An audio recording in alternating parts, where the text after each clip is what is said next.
More transfer talk, and this comes from two, dude.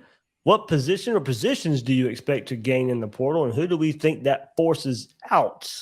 I.e., portal wide receivers, Jaquavion Frazier is one of the less heralded defensive line guys like Lyons or Humphreys. I brought it up, Will. So earlier on, your offensive linemen who've been around, your Riley Simons, your William Harrod on the offensive line.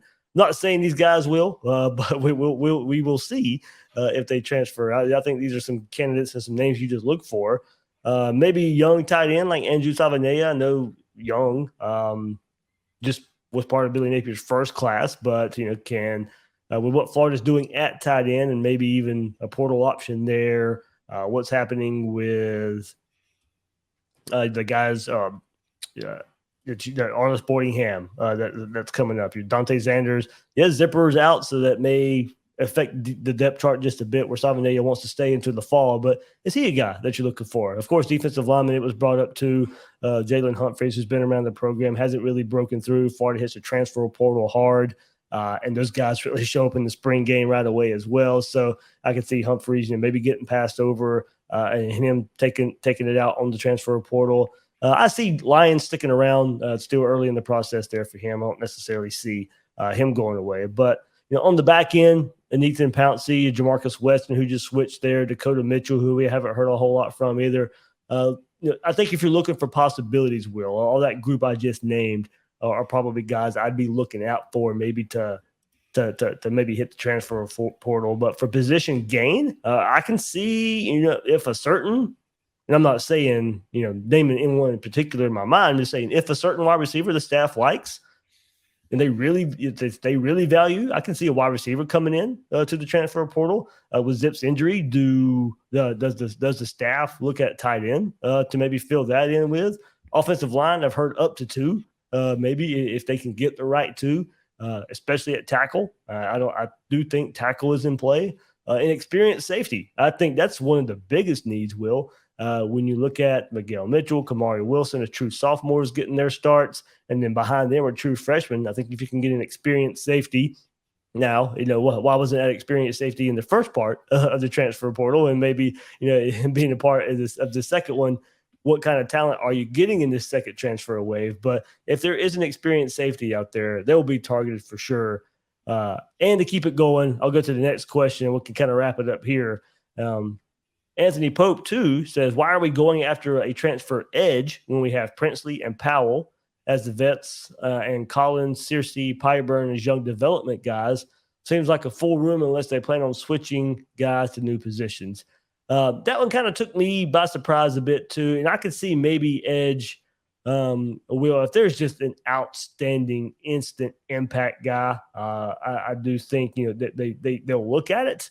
But that one's not a need. I don't think there will be many reaches there for, Billy Napier did say in a speaking engagement there, edge was one position he named by position of where they would probably look in a transfer portal. I was kind of surprised to hear that, but if there's just a if there's a can't miss edge rusher, which, I do think this defense can use all the edge rushers they can get. I like what Princely brings to the table and Powell as well. But if there's one that is a can't miss that this staff identifies, then you go get. But to me, safety, I think, given the lack of experience at that position, is where you really got to hit. Yeah, it's interesting. I just look at quarterback and tight end.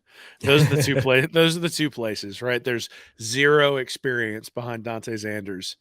And Odom, Zipper is obviously injured until next year. Odom was injured in the Oregon State game, and there's just nobody other than Dante Sanders who has any experience at all. And it's great to see Arliss Boardingham and Livingston make a couple of catches there in the spring game. But let's be honest, it's trouble if your whole offensive identity is based on the tight end, and you're just now getting essentially true and redshirt freshmen sort of their first run at that position. So I think that's a place where they're absolutely going to target, especially given some of the limitations that they have at quarterback. We've already talked about that there's probably somebody coming in who's gonna push Mertz and Miller and Brown. I don't think Napier's happy with that position yet. And I actually do think that edge, because edge is a different position than defensive end, and because they're going to teach different things. So I think people oftentimes think about Powell Ryland and Human Milan as sort of interchangeable. They're really not. The responsibilities for the edge guy has a lot more in coverage and a lot less setting the edge. The defensive end has a lot more edge setting and a lot less dropping into coverage. And so it takes a different skill set. Those guys are different sizes. And, look, Human Meelan and Justice Boone are pretty good. You got Kelby Collins, who's gotten a lot of rave reviews. So, yeah, I agree with you. Like, you don't bring in a middling guy just to come in and take snaps away from Collins or Boone. At the same time, if you get a guy who can be an impact guy at defensive end, given what Florida was able to do with a pass rush last year, you got to take an opportunity to do that.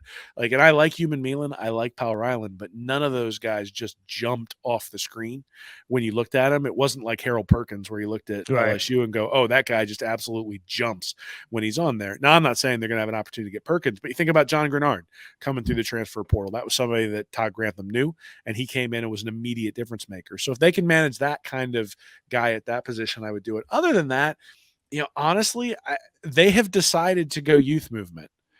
And so I don't see a lot of value in bringing in a safety unless you just have zero confidence in Miguel Mitchell and Kamari Wilson. They might, and I suppose I understand why they would, but I still look at it and I go, you decided to go youth movement. And some of that maybe was their decision. Some of that was other people deciding to transfer.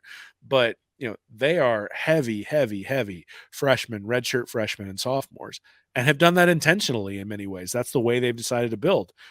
And so why then do you reverse that and go, well, we'll bring in juniors and seniors in the transfer portal to take time away from those guys? Now, tight end, I look at it and I go, there isn't anybody in the middle. You're not taking time away from anybody.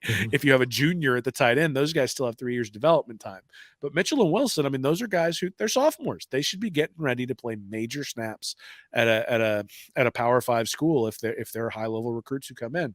And so that's a place where I wouldn't be disappointed if they didn't bring in a safety. Maybe I'll change my tune after we see them play in the first couple of games. But, I hope not. I think those guys are really skilled. The question will be, are they ready to step in? And at some point, you got to find that out. You can't just patch the holes endlessly.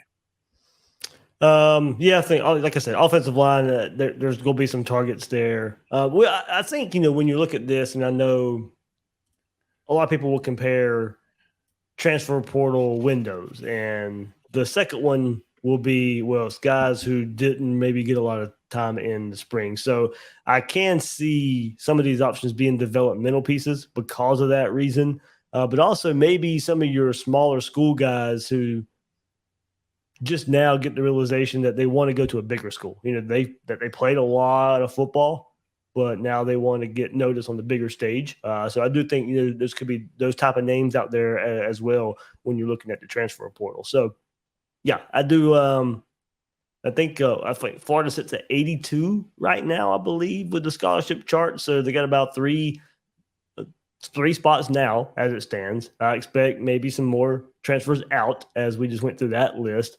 And then, you got even more. So, no harm, no foul, bringing some of these guys in. But, yeah, I think it's going to be, for the next, couple of weeks here, hot and heavy movement on the transfer portal recruiting trail. Yeah, look, everybody should look and see what happened with Osiris Torrance. He's about to get drafted in the first round as a guy who went from Louisiana to Florida, was able to perform and, becomes an All-American, and just based on the visibility, right? Like, Osiris Torrance had the ability 2 years ago to be an All-American. He just didn't have the profile. He didn't have the platform to get to that point. He comes to Florida, all of a sudden he has that platform. Guy's an All-American. He's going to be a first-round draft pick. And so, that sort of exposure is important. The SEC is the best conference in the country. It's not even close, and it's going to get better next year with Oklahoma and Texas coming in. And so it's the fulcrum of college football, and there are a lot of guys who want to be there. And so, look, there's going to be some opportunities here, probably with guys who even Florida has a roster spot that's open. Maybe they even start for a smaller school, and they just decide, I got the opportunity to go get the exposure of playing in a place like Florida to be a first-round draft pick like Osiris Torrance. And guards don't go in the first round that often. So that sort of exposure makes a huge difference. And if I'm Napier and company, I'm selling the crap out of that because I'm sitting there going, come here. Yeah, you might start at Tulane. You might start at UCF. You might start at Houston or something like that.